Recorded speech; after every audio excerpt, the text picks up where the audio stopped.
Nós, pouco antes do intervalo, chegamos a falar aqui nessa questão, quase que uma filosofia, né? Quando falava do Big Bang, aproximava isso a um conceito de início que aproximava da Bíblia.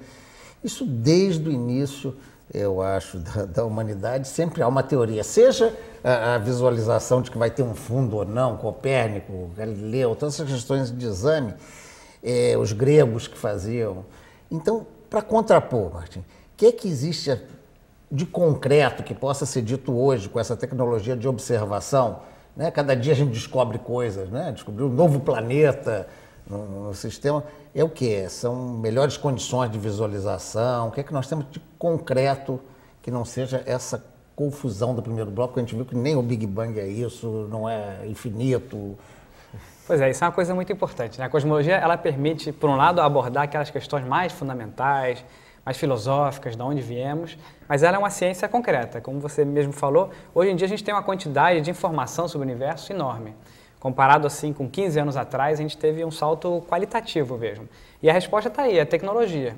Quer dizer, entre muitos outros avanços, um dos que mais destaca é ter satélites que foram feitos especialmente para estudar a cosmologia, grandes telescópios, são grandes projetos que têm um volume grande de dados, em todas as áreas da astronomia. Você mencionou um planeta novo e a cosmologia não foge a isso. Então agora a gente Por que, por exemplo, que esse planeta não tinha sido descoberto até então? A gente não tinha mirado no lugar certo ou não tinha um alcance de visualização, né? Entre aspas, de máquina? Talvez se tivesse mirado até teria visto, mas acontece que o Sol é muito vasto. E agora, por exemplo, com tecnologia, você pode ter um sistema automático que vai comparar uma foto com outra sem um homem intervir. E nessa comparação aparecer alguma coisa que se moveu. Então isso é um outro exemplo, quer dizer, como é que a tecnologia, tanto de aparelhos para pegar imagens do universo, quanto códigos eletrônicos, automáticos, que podem ajudar a aumentar a nossa compreensão. Então a gente acabou transformando a cosmologia do seu aspecto filosófico, que continua lá, mas também num aspecto muito concreto. Da mesma forma como hoje, se eu soltar uma maçã, todo mundo sabe que ela vai cair, tem coisas do universo que a gente sabe com muita segurança. Então a gente tem uma parte da cosmologia que é física, assim como a física que descreve como a maçã cai no chão, ela descreve como uma galáxia atrai outra ou a própria expansão do universo. Tá, o que é que nós teríamos de concreto? Deixa eu perguntar para o gente.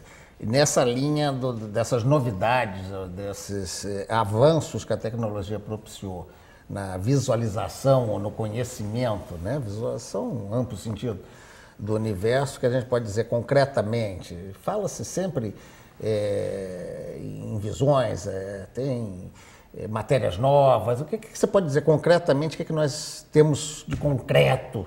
Concretamente, concreto ficou até redundante, mas vamos lá. Não, talvez a gente tenha dois grandes momentos na cosmologia observacional. O primeiro é, de fato, a comprovação da existência de uma radiação de fundo, que seria um resquício de uma era dessa época muito densa e quente que o universo passou no passado, certo?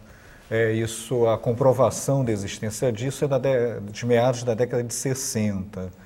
Agora, essa radiação talvez valesse a pena falar que é uma radiação de fótons ou eletromagnética, né? Porque às vezes se fala de raios cósmicos, mas isso são outros tipos de partículas, núcleos de átomos chegando na nossa atmosfera. Essa radiação que o Jaime estava se referindo é a radiação eletromagnética, de ondas eletromagnéticas. Mais concretamente é rádio, né? Até a gente estava comentando aqui entre nós que se você liga a televisão e está aquele chuvisco, televisões mais antigas, né?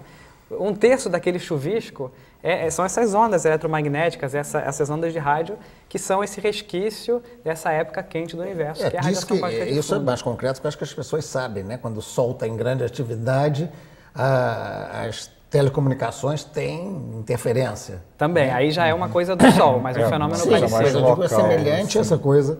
Mas Jaime, vai. E outro grande momento a gente passa agora, que é como você pode estabelecer que determinado tipo de estrela, quando explode, ela explode da mesma forma, um determinado tipo de supernova, a gente pode comparar com segurança brilhos dessas supernovas acontecendo no passado cada vez mais remoto.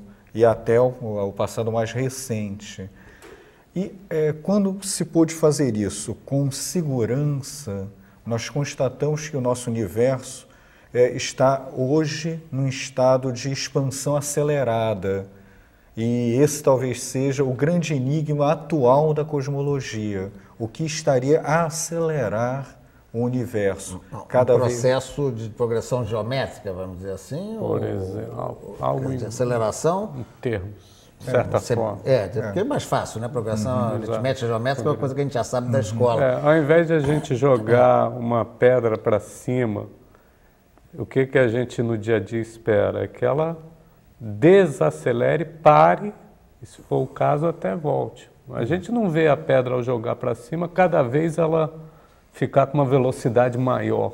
Isso é algo completamente esdrúxulo, né? A gente jogasse, mas é isso que está acontecendo com o universo. Você vê que eles vieram aqui para confundir, chapinha perto. Então, como explicar isso é um dos grandes enigmas. É difícil, realmente é um conceito, porque a gente está acostumado com o peso na nossa atmosfera. A gravitação, ela só atrai, ela não repele. Isso é algo... E está sendo observado isso. Nessa questão de observação, Nelson, o Jaime falava aqui, me lembrava esse conceito, me parece que é de conhecimento mais amplo.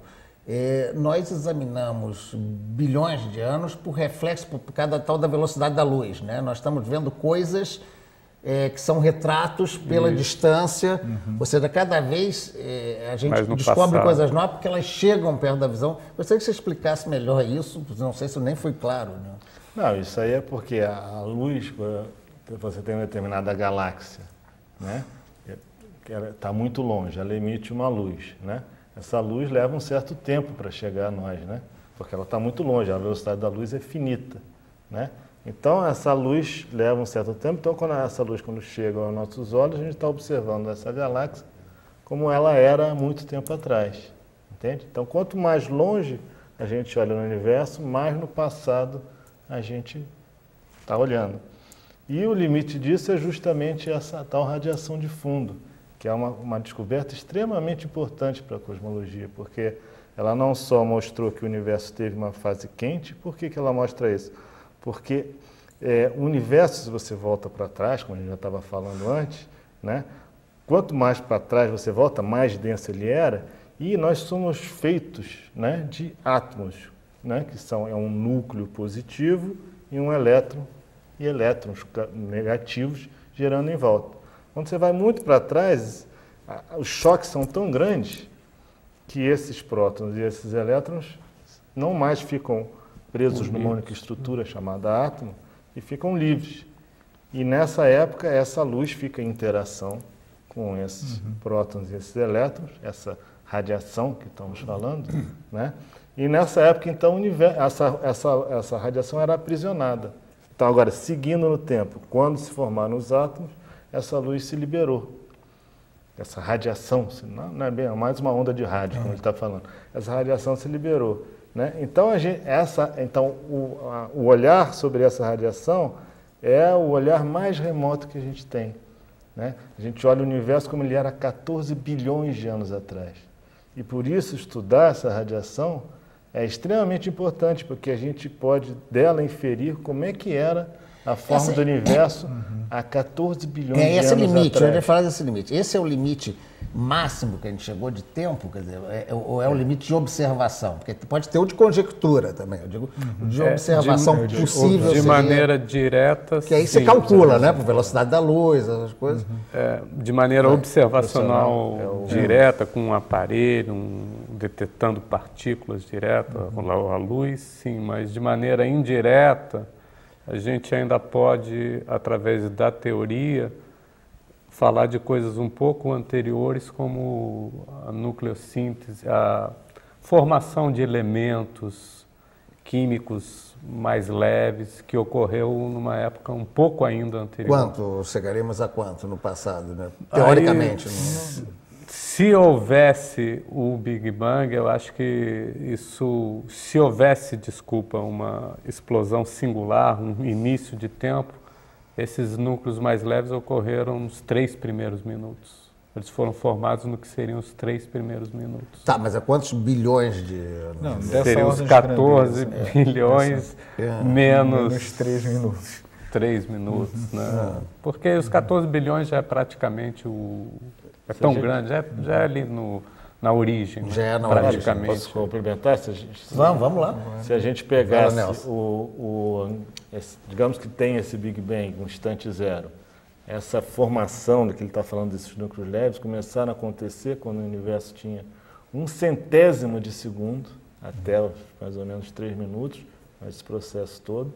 E essa radiação de fundo que a gente está falando, ela se liberou quando o universo tinha mais ou menos 300 mil anos. E o universo hoje tem mais ou menos 14 bilhões de anos. Então você vê que é uma... Nós estamos falando muito em início, né? Quer dizer, seja pela grande explosão ou não, há uma perspectiva de que, de alguma maneira, isso começou de alguma forma. Quer dizer, de certa forma, isso atrai a atenção de se tem fim, né? Quer dizer, há perspectiva, quando você está expandindo e acelerando, acaba ou é infinito também? Acaba já? Essa é uma coisa divertida, no fundo, porque com a perspectiva do universo estar em expansão acelerada, a nossa perspectiva é de que a expansão se dê em escalas cada vez menores do universo, que a gente possa vir a sentir isso, primeiro numa escala galáctica, depois na escala do sistema solar, depois na escala planetária, depois na escala das pessoas, assim, e depois na escala dos átomos, etc. Então, hoje, a perspectiva que a gente tem, ao invés de um final muito frio, etc., sem graça, não, seria um grande rasgo. Grande rasgo. Todas as coisas seriam rasgadas, porque a escala de expansão do universo chegou à sua própria escala. Certo. O que eles chamam Big Rip em inglês. Tem um Big Bang e também Big Rip, um grande rasgo. Claro que nós estamos falando, ninguém se preocupe, que é bilhões para frente, no caso. Bilhões de anos para frente. Muito. Da mesma maneira. Também não temos certeza se for disso, o caso. Né? A verdade é assim, a gente sabe que se não houve começo, houve uma época em que o universo era realmente muito diferente, muito mais quente. A gente pode olhar essa época e botar um número, 14 bilhões de anos. Com relação ao futuro, aí é que são maiores as dúvidas. Tem essa tal de energia escura, que seria o que faz que esse universo expanda cada vez mais rápido. E aí onde reside parte da ignorância dos cosmólogos hoje. O que é que faz o universo ir cada vez mais rápido? Se a gente souber isso, a gente vai poder ter uma resposta, ou chegar perto de uma resposta do futuro do universo.